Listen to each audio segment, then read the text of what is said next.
During the historic winter storm in February that hit the US, freezing temperatures knocked out power for days, leaving millions of people in the bitter cold and darkness.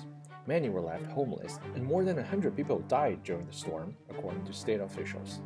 Some have called it a humanitarian crisis. But when the sunshine returned, many Houston residents that we talked to didn't complain much.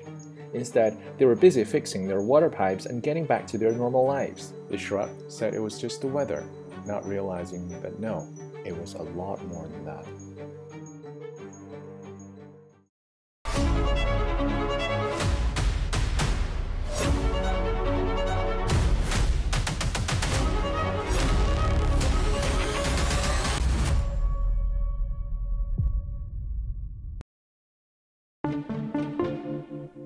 But the Texas winter storm shouldn't have and didn't come as a surprise, because weeks before the storm hit, scientists had already been warning about a possible weather event that disrupts typical winter climate patterns and leads to extreme winter weather in some parts of the US. There are people who think that the severity of the situation in Texas during winter storm was actually caused by the blackouts, so maybe a more stable power supply could be a very effective solution against the next winter storm.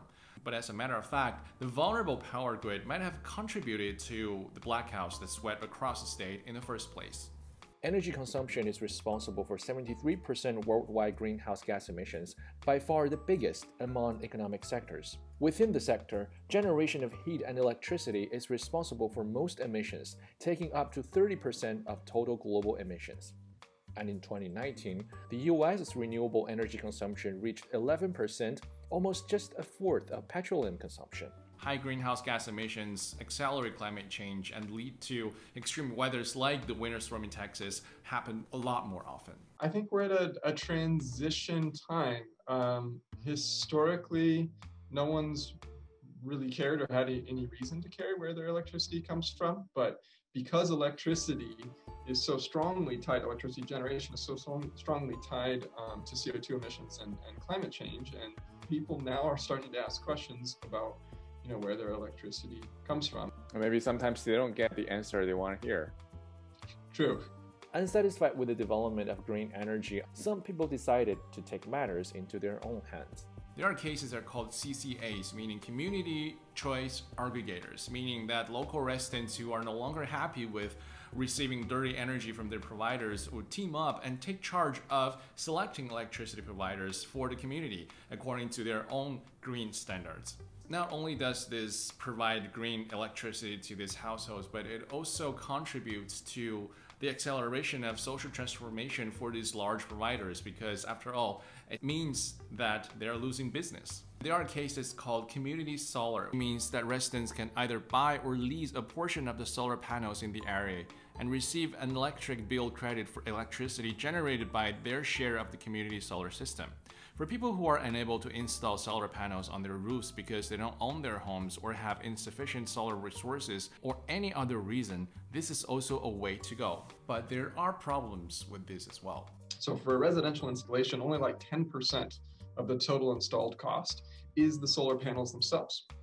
The other 90% is the so-called balance of systems, which is paying an engineer to figure out where you put the panels around the chimney, in the vent pipe. It's not just like, oh, the engineers need to make better solar panels or cheaper solar panels. So it's kind of a time when there's the opportunity and the need for democratized innovation in order to further reduce costs and accelerate the installation. According to a 2019 Pew Research Center survey, 77% of US adults are in favor of exploring alternative energy resources. The same report points out 67% of Americans think the government is doing too little to fight climate change.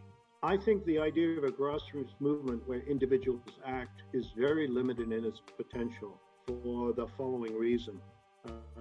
You have to be well off to make sacrifices to limit your energy. If I live in a family with 2 cars, maybe we'll drive 1 car or a smaller car. But if you look at the expectation and demands of the vast majority of the world that are poor, they vastly outnumber the rich of the world who can make these sacrifices. And there is no way to balance the rising demand for energy of the poor of the world against these individual sacrifices. Although how much can community choice change America's energy industry is still a question. From the cost-effectiveness perspective, using clean electricity seems worth it since it takes on directly one of the biggest contributors of global emissions. But if for any reason you don't want to make changes to your energy provider yet, turning up the lights when leaving the room is also a good way to reduce the energy consumption, save money and the world.